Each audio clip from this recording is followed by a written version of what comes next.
What are the ideas that help us in HR go forward?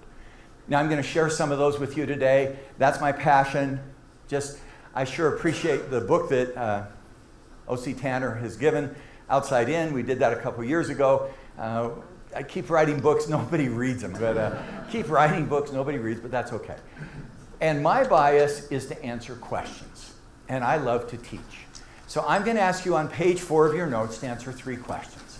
And over the next 70 minutes or so, I'm going to try to teach you some ways to think about 3 questions. So let me mention them and just jot down some things that will trigger your memory and hold that page over. Question 1, very simple question, top of mind. What's the biggest challenge in my job today? Question 2, what are the outcomes of HR? And let me frame that. Business meeting is being held, series of meetings. Finance comes to that table or discussion with economic data. Earnings, profitability, cost, EBITDA, whatever the economic indicator is, that's their analytics. Marketing comes to that data with customer data. The new buzzword is Net Promoter Score, targeted customers, revenue from customers. Operations comes to that data, well, your marketing sales. Who are our customers? What are we getting? Operations comes to that data with quality, lean manufacturing, Six Sigma. When I'm in HR and we want to do analytics and data, what do we have data about? What are our outcomes? Finance is economics, marketing is customer, IT is operations. I think the field has gone through 3 steps of evolution and is entering a 4th. The first step is administrative utility, managing benefits costs. Do we still have to do that? Yes. Yes. That's why the line continues. I did a book in 1997 called HR Champions, and back then the big message was, it was from administrative to strategic, from operational to long-term, and that was wrong-headed thinking. You got to do both. Yes, benefits administration matters. So does payroll administration. So does training administration. But a lot of folks are up that curve. They've mastered some of that. Then the next focus is functional excellence. Look at what you wrote down. I got to get my talent together. That's the hot button in HR. Big hot button. The war for talent, I think 15 years ago, really redirected our field to talent. How do I manage talent? How do I find it? How do I keep it? How do I motivate it? Could be compensation, heaven forbid. Could be training, could be career rotation. Could be something around the function or bringing the function out of obscurity. Then for the last 20 years, and I've been a part of this, we've done strategic HR. And the metaphor is real simple. Strategy is a mirror. In the mirror of strategy, fix your HR practices. Walmart, if you were doing Walmart real quick, what's their strategy? We will win through low price. Pretty simple. What's Nordstrom's strategy in retail? We will win through customer service. Will that affect who you hire? Yeah. Will it affect how you pay people? Yes. Will it affect how you train? Yes. So strategy becomes a mirror in which you design your HR practices. And we've been down that road for a long time, and I think lots of us are there. I now think we're going to the next road, outside in. Instead of strategy being a mirror, think of it as a window. So look through the strategy to the external world. What's happening outside my company so that I can build an HR practice to respond? Here's a bunch of quick examples, and I'm going to have you look again at page 4. Staffing. Instead of being the employer of choice, I want to be the employer of choice of employees my customers would choose. Are customers setting the criteria for staffing decisions?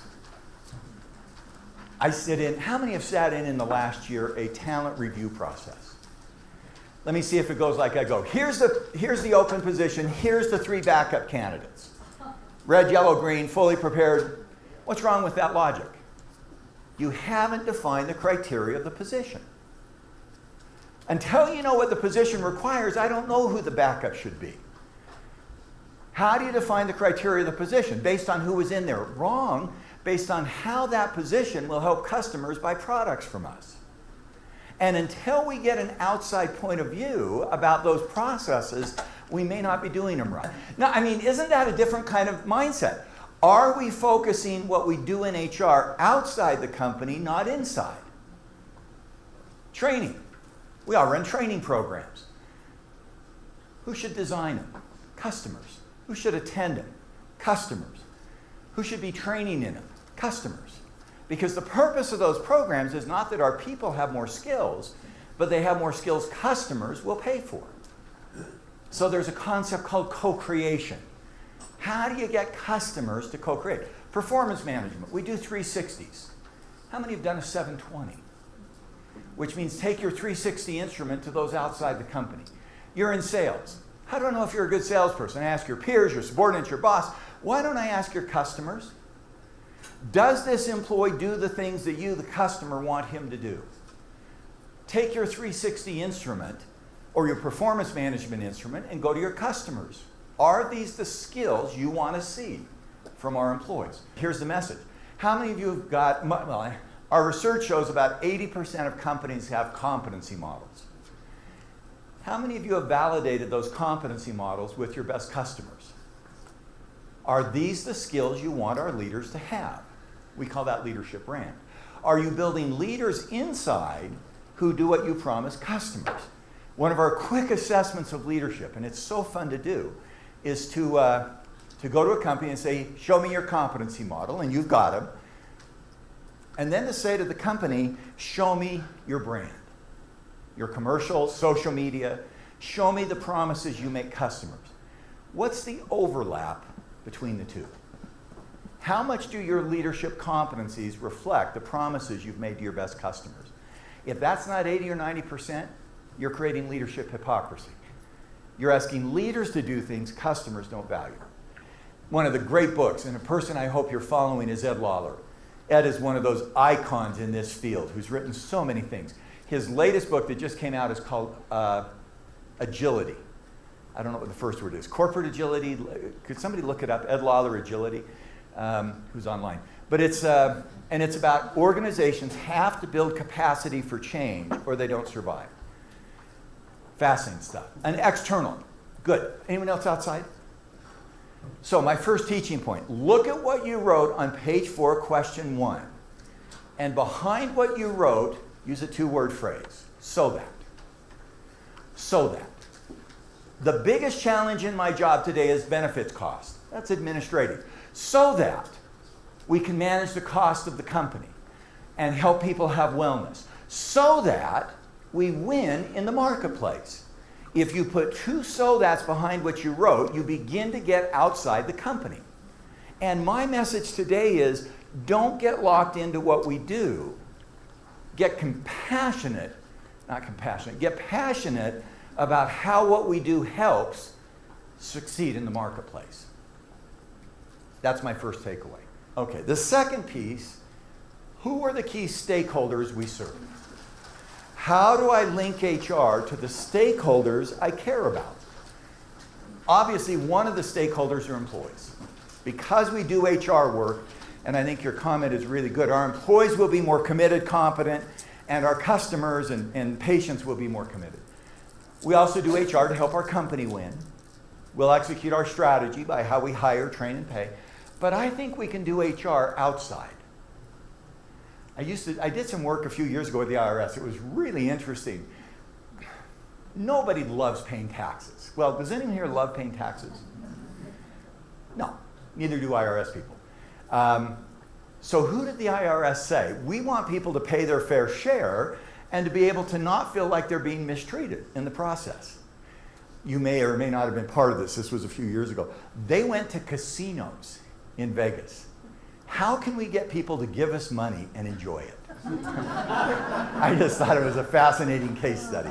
Now here's the moral dilemma. If you're working for the IRS and they don't send you a W-2, should you report it?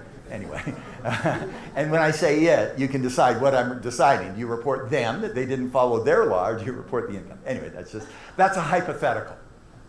Actually, it's not. Are we connecting what we do to the community?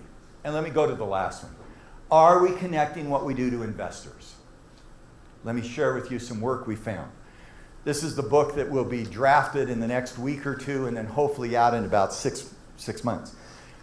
Investors look at a company and they say, how do I value this asset? One piece is, did they make money? The problem is you don't get differential advantage. All the financial report, how many of you are publicly traded companies? How much of your public information is seen by multiple investors? All of it. There's no asymmetry. And so all of the gap and all of the standards for financial performance get you in the game. Investors in the last 20 years have looked at intangibles. What's your R&D budget? What's your strategy? And they try to invest in a company to win because you have a uniqueness that somebody else may not know. Investors today and looking forward, I think, will start to look at leadership. The book is called Leadership Capital Index. I'm really excited about it. More excited than any book in the last 20 years. When an investor looks at a company, how do they measure the quality of leadership within that company? We've discovered it affects about 30% of their decision making.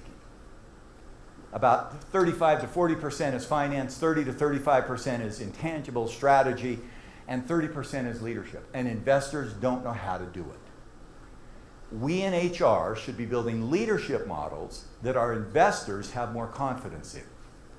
I won't bore you with it. Here's the data that supports it. If you're publicly traded, go look at your price-earnings ratio. This is through 2013. Look at Apple. Over the 10-year period, TTM is trailing 12 months. Their price-earnings ratio is 25. So for every dollar they earn in profit, they get a 25 times in stock price. The industry average is 14. Apple is getting about, what is that?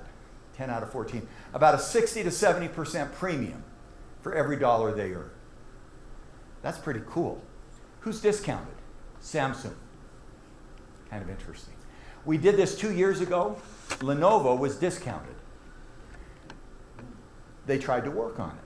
How do we build leadership so that our investors have more confidence in what we do? Here's the Leadership Capital Index. This is out of the last chapter. I won't bore you with it. It says investors look at financial performance, intangible performance. Actually, this is the first time I presented this. They want a Leadership Capital Index. 2 parts of leadership capital. Individual. Do our leaders have personal traits that give investors confidence in the future?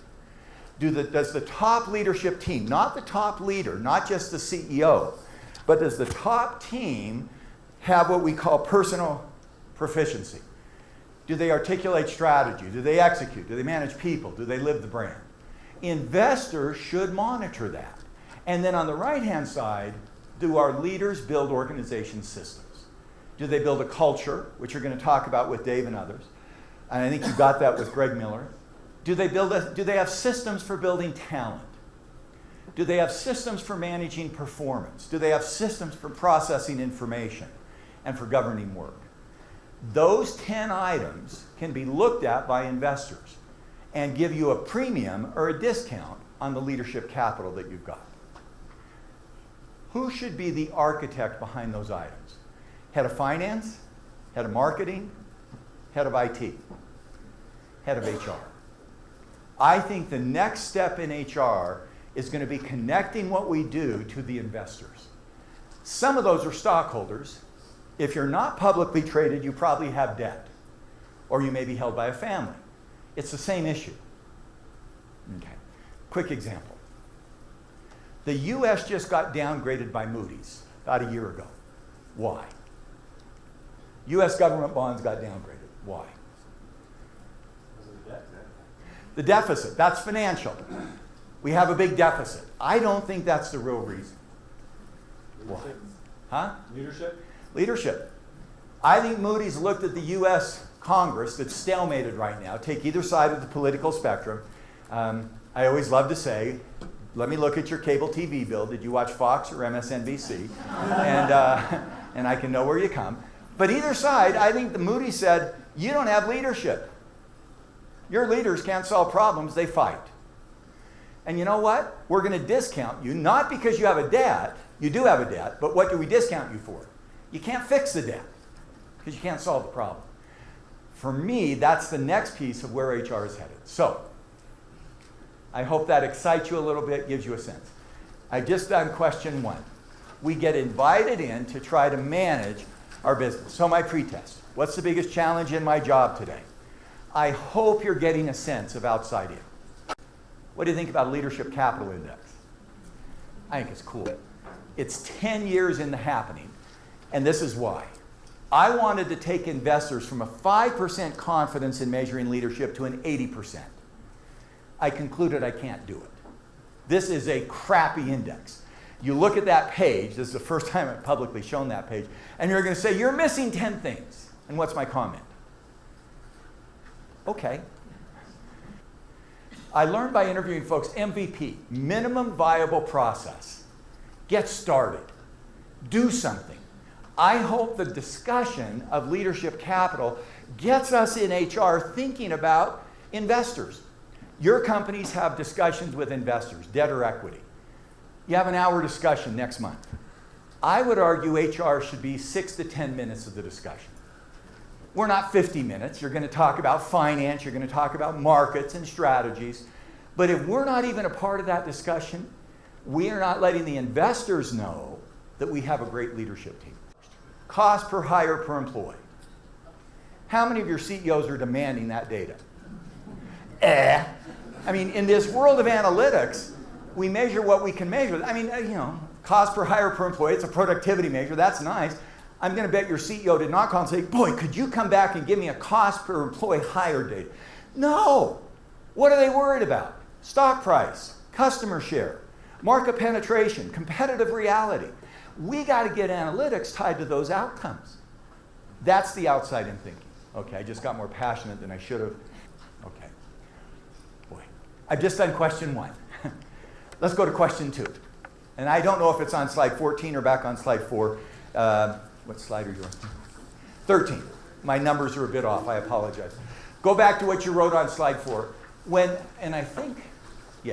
This is the picture. You have a business discussion. Finance comes with economic data. Marketing comes with customer data. Manufacturing comes with operational data. What did you write on slide 4? Question 2. What did you write? Quality of people. How many wrote something around talent and people? True. We bring people. Who wrote something not tied directly to people? What did you write? Risk avoidance. Risk avoidance. Risk of what? Lawsuits.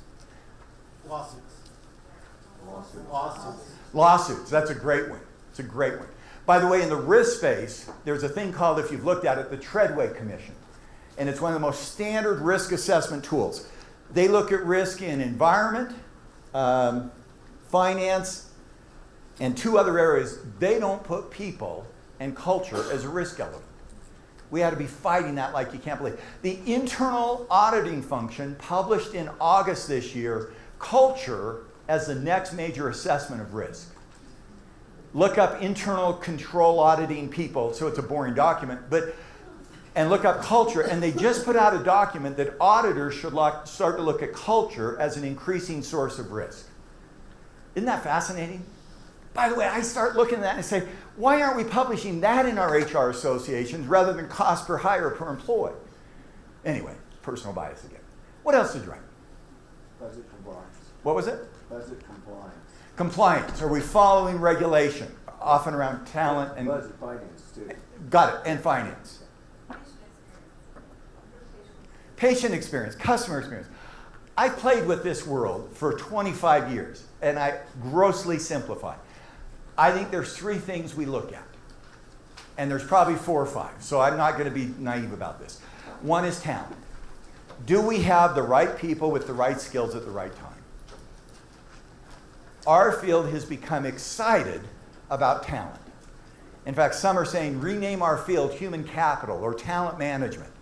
And I think the McKinsey study, The War for Talent, has been a dominant piece of our profession. We've all seen the study. If not, we've seen the implications. How do you better manage people through their life cycle in a company? I'm now willing to say most of us have pretty good talent management systems. Let me share a story 3 weeks ago. Large company. I didn't ask for his permission, so I won't name it. 230,000 employees, does a lot of operations. That's why I asked when you said operations. This person, the new head of HR in July, comes out of manufacturing. He comes out of their operations department. It's a company that makes a lot of the parts behind the iPhone and all that kind of technology stuff. And he said, I've now been in HR 6 weeks. Let me tell you what I've learned. All HR people keep talking to me about talent, career planning, people planning, talent reviews.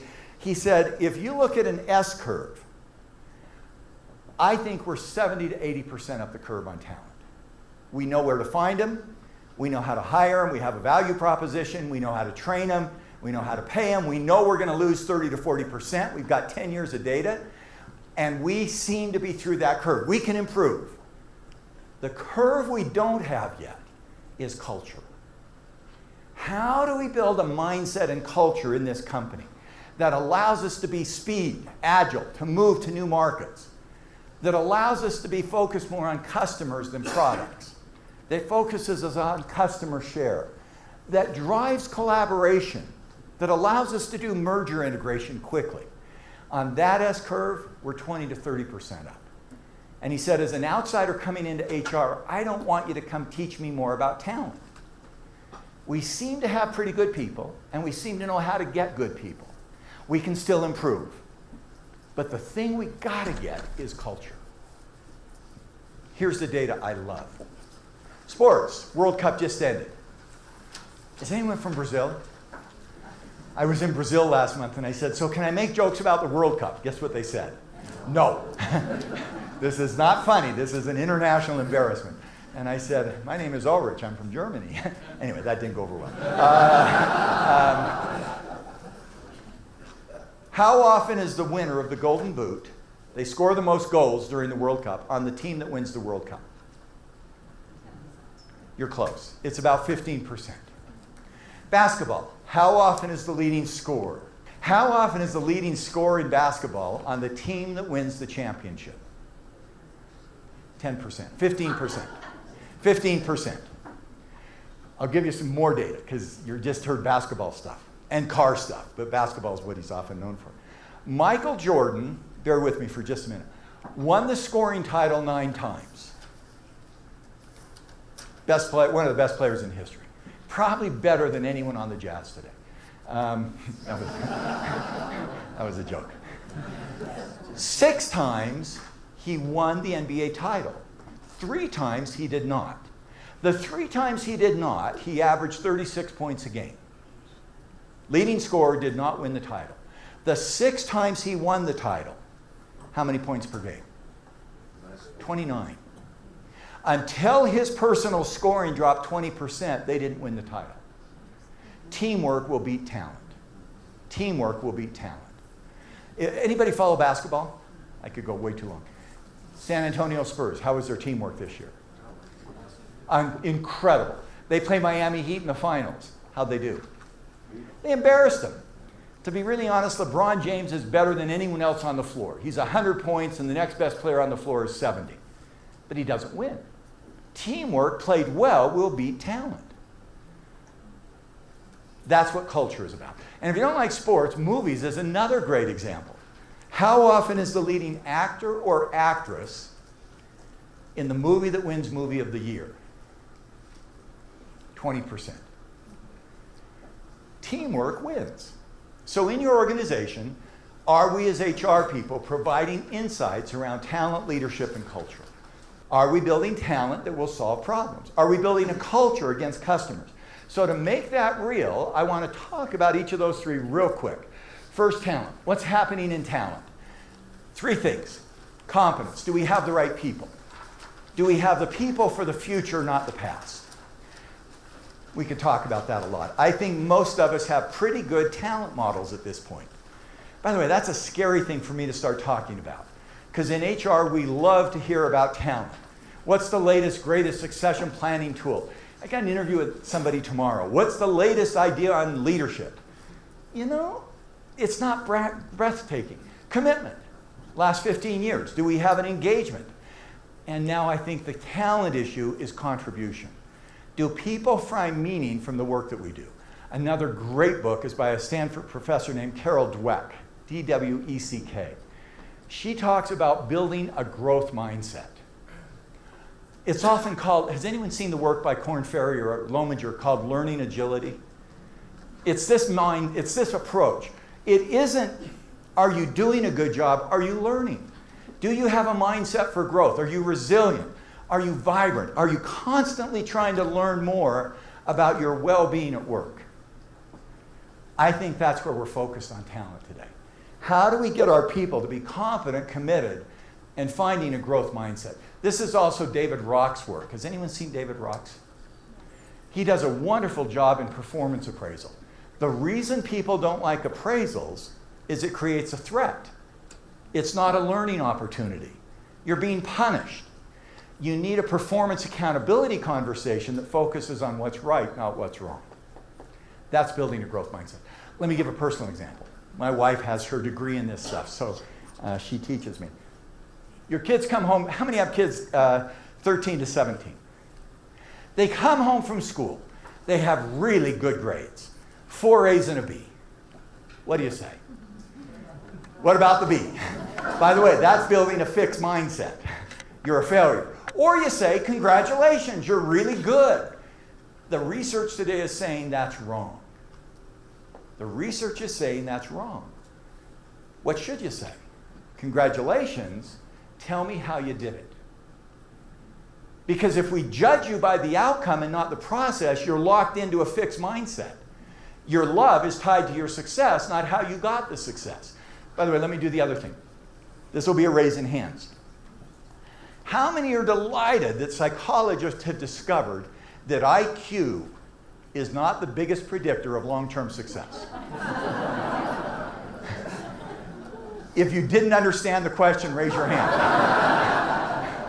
IQ is not a predictor of success. How many are also pretty pleased that EQ is not?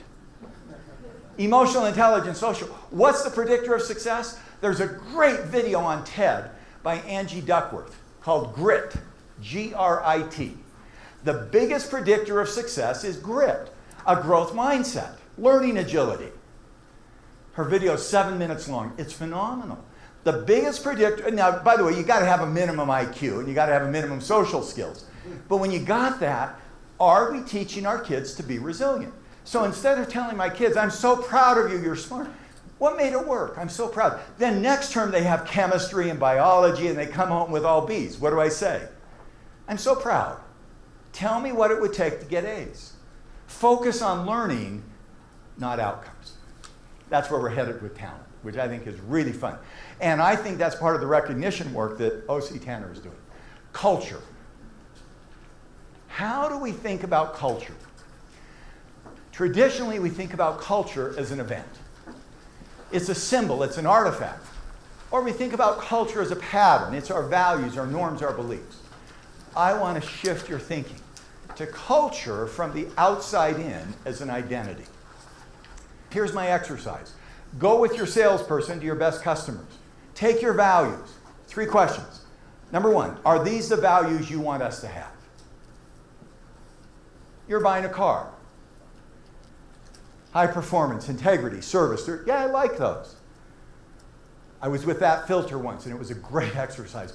Their number 1 value was to be the most profitable firm in their industry. Let me say that again. You're a customer. Our number 1 goal is to be the most profitable firm. No, that's stupid.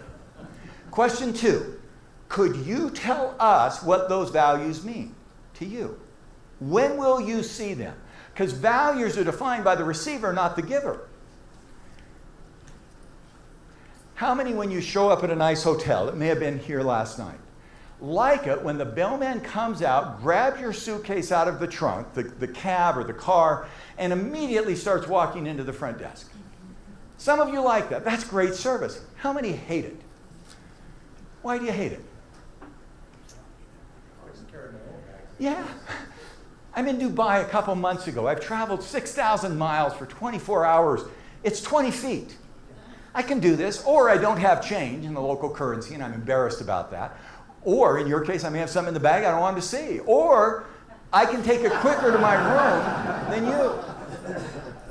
Values defined by the receiver. Values defined by the receiver. Get the customer to tell me what high work ethic was the first one, I think. Is that right? Okay. What does that mean to a customer? I'll follow up. when I'm trying to buy a car. I'll check in to see if the service was done well. Ooh, that's nice. Integrity, what does that mean to a customer? You won't rip me off when I buy a car. Service, what does that mean to a customer? Let the customer define the behavior. 1, are these the values you want? Number 2, you tell us what they mean. Number 3, when we live those values as you have defined them, will you buy more from us? I've met with dozens of CEOs on culture. And they say, I think I should talk about culture. I think it matters. People like Dave have written great books on this, and they're wonderful. Why?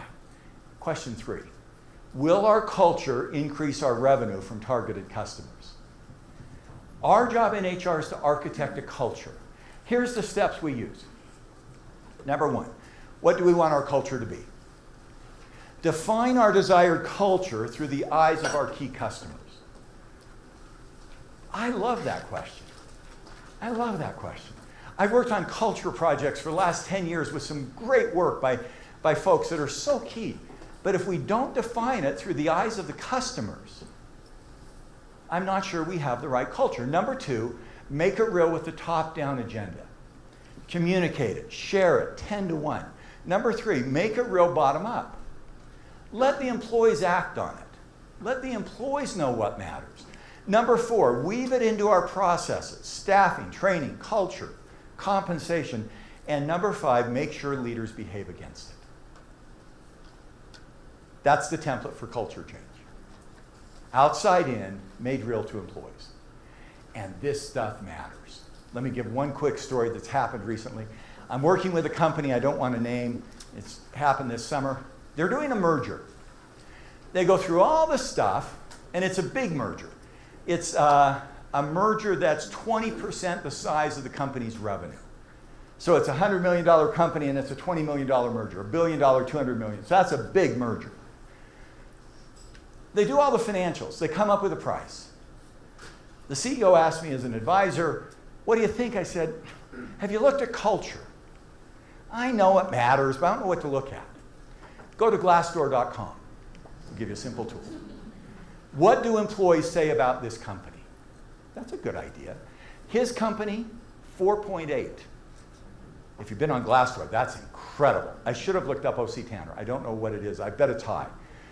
What is Glassdoor? On this company you're buying, 2.7. And I said, I don't know exactly economically what that means. But you're taking, I love your words, you're assuming a cultural integration risk that's pretty high. You've got a strong culture, they don't. What's that worth? And I said, I don't know, but it's worth something. What would you say it's worth? Let's say you got a deal for $100 million. What's it worth? What's it going to cost to make that new culture work? Give me a percent. I'm going to get 5% real quick. What'd you say? 50? 20? 25? 40? 10? By the way, that's what we did. And I wish we had more science behind it. Well, what does it mean? Well, and somebody started to measure it. Well, we're going to have to lose some people. We're going to have to change people. Retention, cost of turnover. I don't know what it means. And they were in the middle of negotiation towards the end of the negotiation process. And they had a fixed price, $100 million. He went back and he said, here's some data. I think it's somewhere between 12 and 15%. By the way, the people selling said no. They negotiated it at 8% on a $200 million deal. The cultural discussion saved $16 million. Where was HR? Not there. That's where we need to be. That's where we need to be. That's the kind of analytics we should be studying. Now, guess what? There isn't what if it was 9%? I don't know. But you just got $16 million back from a negotiation because you looked at the potential risk and you came up with assumptions. They wanted to close the deal. You wanted to close the deal. You were at 12. They were at 4. Good, we'll go at 8. What if we'd have gone at 7? Okay. At least it's a discussion point. Welcome to our new world. I hope I'm exciting you about this stuff. Have we done these things? Build the case for doing transformation, outside in, context, identified the outcomes, talent, leadership, and culture, capability, And then have we done the right HR work? Have we built the right department? Have we created the right practices? Have we got the right skill sets? We've discovered in our research 6 skills for good HR. And let me share with you, this is in 2002. We're just now beginning the research for 2015.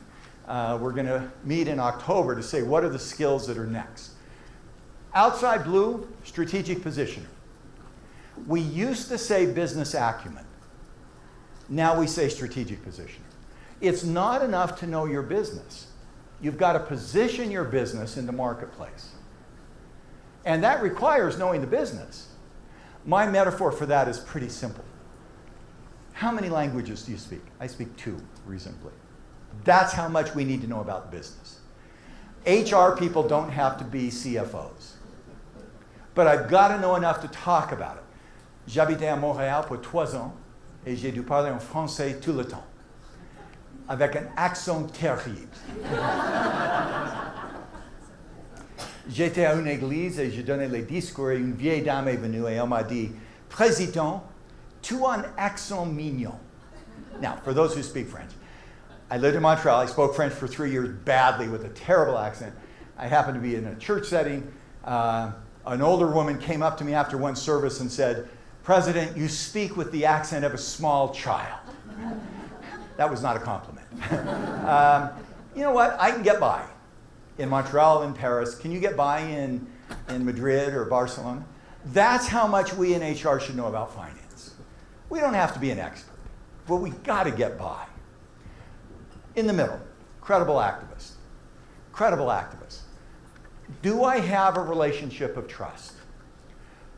Here's what we found. That is the single biggest predictor as to whether I get invited to the table. Kimberly, I want you to join me in management discussions because I trust you. I respect you. You have a relationship. It's the lowest impact on business performance. Let me say that again. Getting invited to the table to have a discussion comes from our relationships. Providing knowledge that drives the business is not our relationships. What does that mean for HR? Build relationships of trust so you can get invited. But don't depend on the relationship to have a business impact. The things that drive business impact, capability building. Can you create a culture? I didn't make that up out of whole cloth. We have analytics. Managing capability and culture is the single biggest predictor of HR's impact on the business. Now that I'm at the table, don't say, well, trust me. Listen to what I have to say. No. You got there by trust. Now have impact by insight. Managing change. We found that HR people are really good at initiating change and not so good at sustaining it. And sustaining change is the biggest predictor of business success. HR innovation and integration. Can we provide integrated solutions to the business problems? And then the other one, I think we misnamed. We called it technology. By the way, this is this book, so all the details in here. I think we should have called it information. Technology is an enabler. Information is the outcome of technology. Everybody's excited about cloud computing. Cloud computing, cloud computing, cloud data. What's the question you'd ask? What if it rains? That's a great question. That's a great question. It shows the impact of my talk. What if it rains is a great question. Because that says, the question is, what are you trying to solve? The data and the technology should be the third or fourth issue. The first issue is, what does the business need? The second issue is, what are the choices business leaders have to make? The third is, what information would help them make a better choice? And then go use technology to get the data. I think if we start with the technology, we put the cart before the horse. Analytics are so important. And a lot of companies are doing a lot of analytics that are pretty stupid. They're measuring things where there's not a problem. Could that ever happen in your company? I'm getting interviewed by HBR tomorrow. They say we're doing a major piece on turnover because a lot of IO psychologists have studied turnover. What's the question you should ask first? How much regrettable turnover does your company have? 2%, but we're going to go study it. Well, of the 20 business problems, that's not in the top 10. Don't do analytics because I know it. Do analytics because we need it. And that's it about information. Can we find information? And where's the greatest source of information? Customers. It's not going to be in scorecards. It's not going to be in reports. It's going to be an insight. The insight I gave about that new head of HR who said we were 80% up the talent curve or 70%, we're 20% up the culture curve. How many of you have had a comment like that from somebody you've met with that just went, oh, that's an insight? I hope we're getting those kinds of insights. Lighthouse customers. Malcolm Gladwell talks about puzzle solving versus mystery solutions. Puzzle solving is a scorecard, solving what we know, the puzzle's fixed. Mystery is discovering what we don't know by being an anthropologist, by listening to problems. Okay, I'm way done. Let me tell you what I hope you've gotten out of this. Way back on page 4. Biggest challenge in my job, whatever you wrote down is true. So that. Make it outside in. Build that as a perspective. What do I uniquely bring? Whatever you wrote down is true. I hope you've considered talent, leadership, and culture. 3 things we bring. I think the next wave in HR, I think we've fought the talent war for 20 years with the McKinsey study. And I think most of us have done okay. I think we're going to start fighting the culture capability war. And it's still a fuzzy war. So what does it take to be good at HR? Get the structure right and the people right. I'm going to end where I started. I think this is the greatest time that I've ever seen in my 40 years of HR, 30 years of HR. CEO profiles who are successful have the profile of top HR professionals. I don't think that's ever happened before. We bring knowledge around talent, leadership, culture that will help them succeed. I hope we step up to those opportunities. I think the work O.C. Tanner is doing, and I'm not going to joke about that, is really exceptional. I think the work that you're going to hear about next around relationships and connections and building innovation are the pieces of what that new culture might look like. But I hope you go back enthused with some ideas that will challenge and help you move forward. Thanks for your time.